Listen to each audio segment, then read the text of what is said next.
ओम शांति। 2 जनवरी 2026 बाबा के महावाक्य। मीठे बच्चे, तुम्हें आपस में बहुत बहुत रूहानी स्नेह से रहना है। कभी भी मतभेद में नहीं आना है।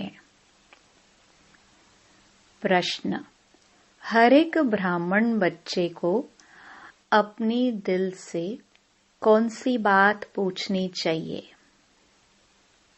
उत्तर: अपनी दिल से पूछो। पहला, मैं ईश्वर की दिल पर चढ़ा हुआ हूँ। दूसरा, मेरे में दैवी गुणों की धारणा कहाँ तक है। तीसरा, मैं ब्राह्मण ईश्वरीय सर्विस में बाधा तो नहीं डालता। चौथा, सदा क्षीरखंड रहता हूँ। हमारी आपस में एक मत है।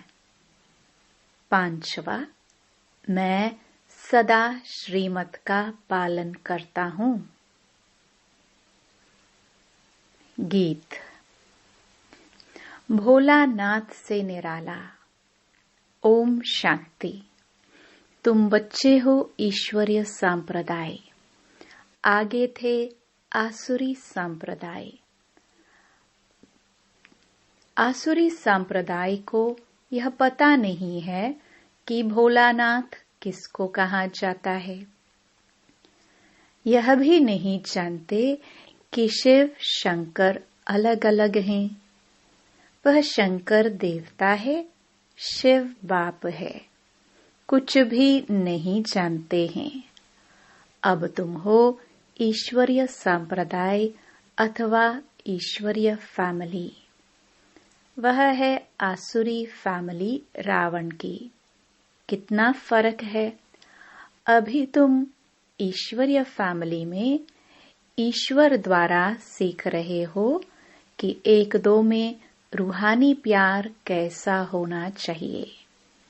एक दो में ब्राह्मण कुल में यह रूहानी प्यार यहाँ से भरना है। जिनका पूरा प्यार नहीं होगा तो पूरा पद भी नहीं पाएंगे। वह तो है ही एक धर्म, एक राज्य।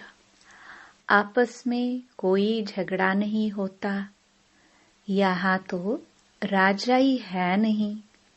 ब्राह्मणों में भी देह अभिमान होने कारण मतभेद में आ जाते हैं।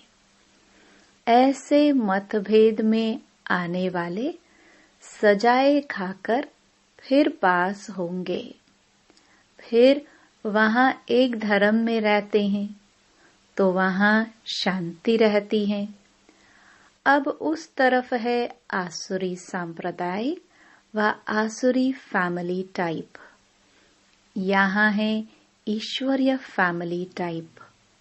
भविष्य के लिए दैवी गुण धारण कर रहे हैं। बाप सर्वगुण संपन्न बनाते हैं। सब तो नहीं बनते हैं। जो श्रीमत पर चलते हैं वही विजय माला का दाना बनते हैं। जो नहीं बनेंगे वह प्रजा में आ जाते हैं। वहाँ तो डेटी गवर्नमेंट है। 100% प्योरिटी, पीस, प्रॉस्पेरिटी रहती है। इस ब्राह्मण कुल में अभी दैवी गुण धारण करने हैं। कोई तो अच्छी रीति दैवी गुण धारण करते, दूसरों को कराते रहते हैं। ईश्वरीय कुल का आपस में रूहानी स्नेह भी तब होगा जब देही अभिमानी होंगे। इसलिए पुरुषार्थ करते रहते हैं। अंत में भी सबकी अवस्था एक रस, एक जैसी तो नहीं हो सकती है।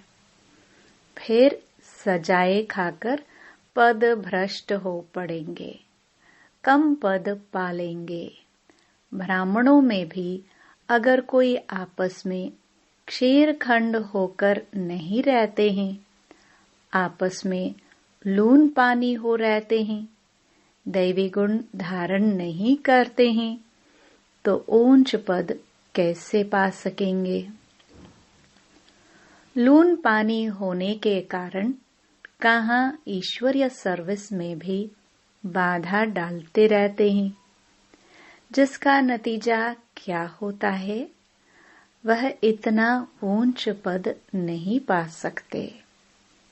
एक तरफ पुरुषार्थ करते हैं क्षेत्रखंड होने का, दूसरी तरफ माया लून पानी बना देती है, जिस कारण सर्विस बदले डिसर्विस करते हैं। बाप बैठ समझाते हैं, तुम हो ईश्वरीय फैमिली, ईश्वर के साथ रहते भी हो। कोई साथ रहते हैं, कोई दूसरे गांव में रहते हैं, परंतु हो तो इकट्ठे ना। बाप भी भारत में आते हैं। मनुष्य यह नहीं जानते शिव बाबा कब आते हैं, क्या आकर करते हैं। तुमको बाप द्वारा अभी परिचय मिला है। रचता और रचना के आदि मध्य अंत को अब तुम जानते हो। दुनिया को पता नहीं कि यह चक्र कैसे फिरता है। अभी कौन सा समय है, बिल्कुल घोर अंधियारे में है। तुम बच्चों को रचता बाप ने आकर सारा समाचार सुनाया है, साथ साथ समझाते हैं कि हे सालिग्रामों, मुझे याद करो। यह शिव बाबा कहते हैं अपने बच्चों को, तुम पावन बनने चाहते हो ना, पुकारते आए हो, अभी मैं आया हूँ। शिव बाबा आते ही हैं भारत को फिर से शिवालय बनाने। रावण ने वेश्यालय बनाया है। खुद ही गाते हैं कि हम पतित विषयस हैं। भारत सतयुग में संपूर्ण निर्विकारी थी। निर्विकारी दुनियाओं को विकारी मनुष्य पूजते हैं, फिर निर्विकारी ही विकारी बनते हैं। यह किसको पता नहीं है। पूज्य तो निर्विकारी थे, फिर पुजारी विकारी बने हैं, तब तो बुलाते हैं, हे पतित पावन आओ, आकर निर्विकारी बनाओ। बाप कहते हैं, यह अंतिम जन्म तुम पवित्र बनो। मामेकम याद करो तो तुम्हारे पाप कट जाएंगे और तुम तमो प्रधान से सतो प्रधान देवता बन जाएंगे। फिर चंद्रवंशी क्षत्रिय फैमिली टाइप में आएंगे। इस समय हो ईश्वरीय फैमिली टाइप। फिर दैवी फैमिली में 21 जन्म रहेंगे। इस ईश्वरीय फैमिली में तुम अंतिम जन्म पास करते हो। इसमें तुमको पुरुषार्थ कर सर्वगुण संपन्न बनना है। तुम पूज्य थे, बरोबर राज्य करते थे, फिर पुजारी बने हो। यह समझाना पड़े ना। भगवान है बाप, हम उनके बच्चे हैं, तो फैमिली हुई ना। गाते भी हैं, तुम मात पिता हम बालक तेरे, तो फैमिली ठहरे ना। अब बाप से सुख घनेरे मिलते हैं। बाप कहते हैं, तुम हमारी फैमिली बेशक हो, परंतु ड्रामा प्लान अनुसार रावण राज्य में आने के बाद फिर तुम दुख में आते हो तो पुकारते हो। इस समय तुम एक्यूरेट फैमिली हो। फिर तुमको भविष्य 21 जन्म के लिए वर्षा देता हूँ। यह वर्षा फिर दैवी फैमिली में 21 जन्म कायम रहेगा। दैवी फैमिली सतयुग त्रेता तक चलती है। फिर रावण राज्य होने से भूल जाते हैं कि हम दैवी फैमिली के हैं। वाम मार्ग में जाने से आसुरी फैमिली हो जाती है। 63 जन्म सीढ़ी गिरते आए हो। यह सारी नॉलेज तुम्हारी बुद्धि में है। किसको भी तुम समझा सकते हो। असल तुम देवी देवता धर्म के हो। सतयुग के आगे था कलयुग। संगम पर तुमको मनुष्य से देवता बनाया जाता है। बीच में है यह संगम। तुमको ब्राह्मण धर्म से फिर दैवी धर्म में ले आते हैं। समझाया जाता है लक्ष्मी नारायण ने यह राज्य कैसे लिया। उनसे पहले आसुरी राज्य था। फिर दैवी राज्य कब और कैसे हुआ। बाप कहते हैं कल्प कल्प संगम पर आकर तुमको ब्राह्मण देवता क्षत्रिय धर्म में ले आते हैं। यह है भगवान की फैमिली। सब कहते हैं गॉड फादर, परंतु बाप को न जानने के कारण निधन के बन गए हैं। इसलिए बाप आते हैं घोर अंधियारे से सोजरा करने। अब स्वर्ग स्थापन हो रहा है। तुम बच्चे पढ़ रहे हो, दैवी गुण धारण कर रहे हो। यह भी मालूम होना चाहिए। शिव जयंती मनाते हैं। शिव जयंती के बाद फिर क्या होगा। जरूर दैवी राज्य की जयंती हुई होगी ना। हेवनली गॉड फादर हेवन की स्थापना करने हेवन में तो नहीं आएंगे। कहते हैं मैं हेल और हेवन के बीच में संगम पर आता हूँ। शिवरात्रि कहते हैं ना, तो रात में मैं आता हूँ। यह तुम बच्चे समझ सकते हो। जो समझते हैं वह औरों को भी धारण कराते हैं। दिल पर भी वह चढ़ते हैं जो मनसा वाचा कर्मणा सर्विस पर तत्पर रहते हैं। जैसी जैसी सर्विस उतना दिल पर चढ़ते हैं। कोई ऑलराउंड वर्कर्स होते हैं। सब काम सीखना चाहिए। खाना पकाना, रोटी पकाना, बर्तन मांजना, यह भी सर्विस है ना। बाप की याद है फर्स्ट। उनकी याद से ही विकर्म विनाश होते हैं। यहाँ का वर्षा मिला हुआ है। वहाँ सर्वगुण संपन्न रहते हैं। यथा राजा रानी तथा प्रजा। दुख की बात नहीं होती। इस समय सब नरकवासी हैं। सबकी उतरती कला है। फिर अभी चढ़ती कला होगी। बाप सबको दुख से छुड़ाए सुख में ले जाते हैं। इसलिए बाप को लिबरेटर कहा जाता है।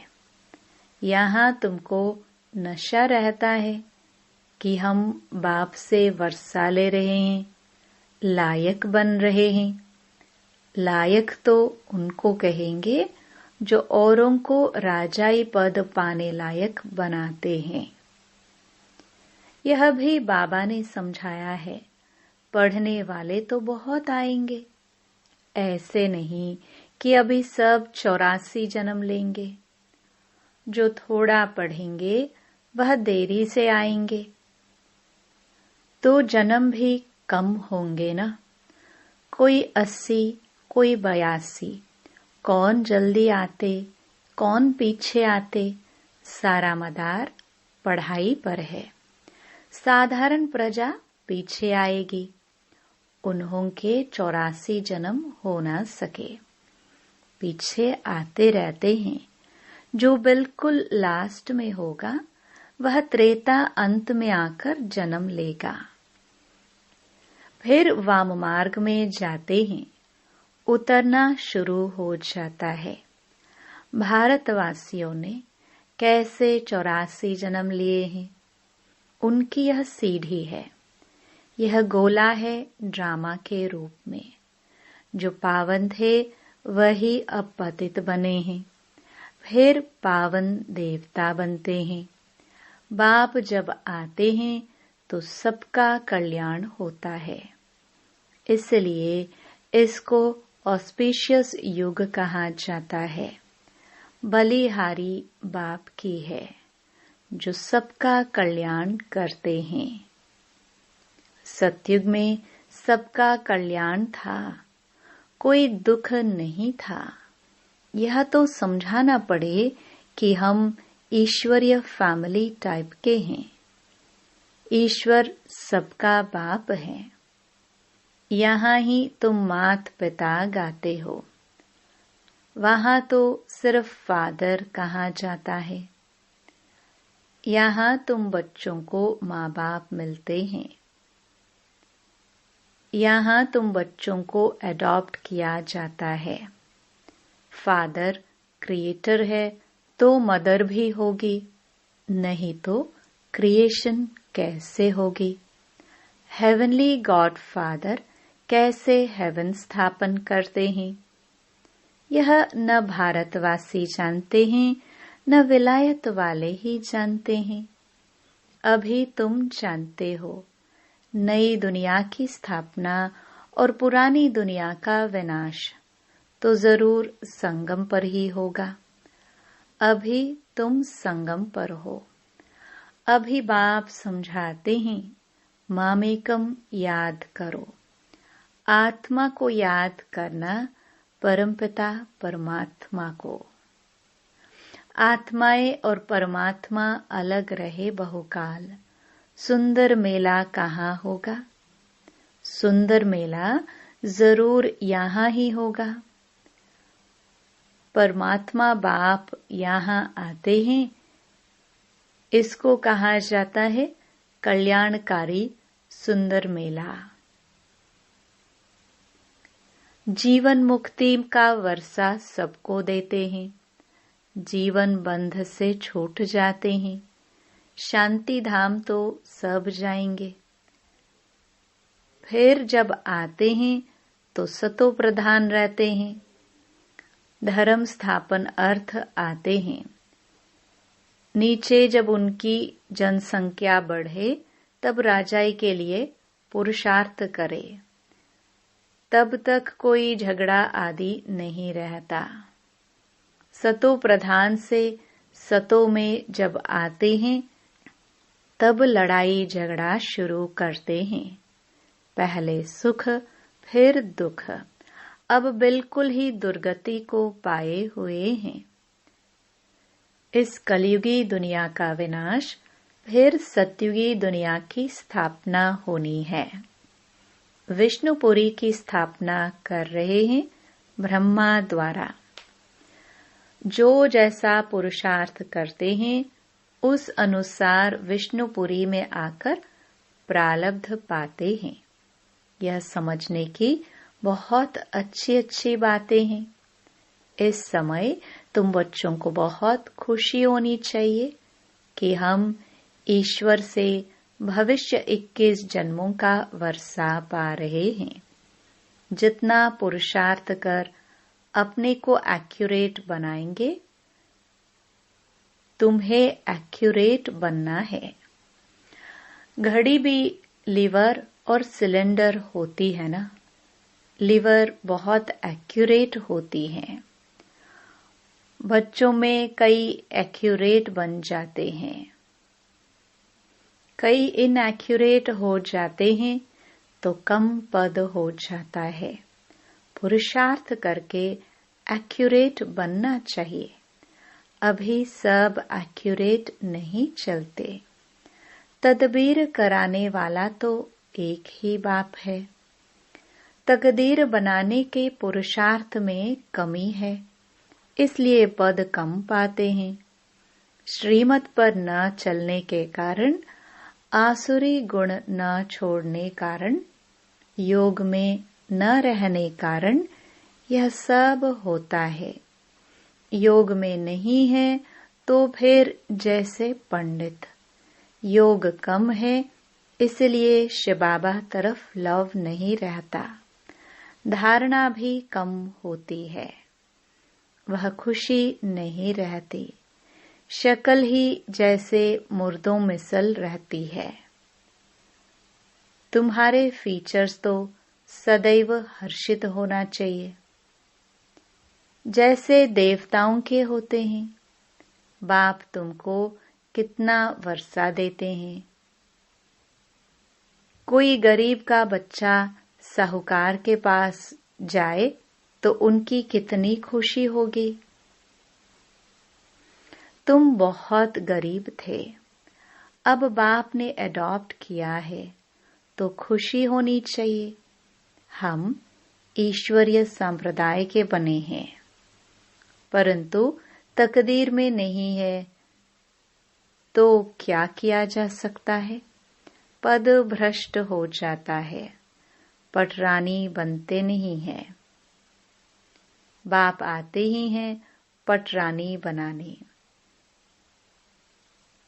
तुम बच्चे किसको भी समझा सकते हो कि ब्रह्मा विष्णु शंकर तीनों ही शिव के बच्चे।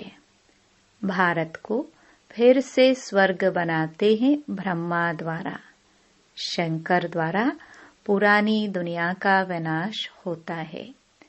भारत में ही बाकी थोड़े बचते हैं। प्रलय तो होती नहीं, परंतु बहुत खलास हो जाते हैं। तो जैसे कि प्रलय हो जाती है, रात दिन का फर्क पड़ जाता है, वह सब मुक्ति धाम में चले जाएंगे। यह पतित पावन बाप का ही काम है। बाप कहते हैं देही अभिमानी बनो, नहीं तो पुराने संबंधी याद पड़ते रहते हैं। छोड़ा भी है फिर भी बुद्धि जाती रहती है।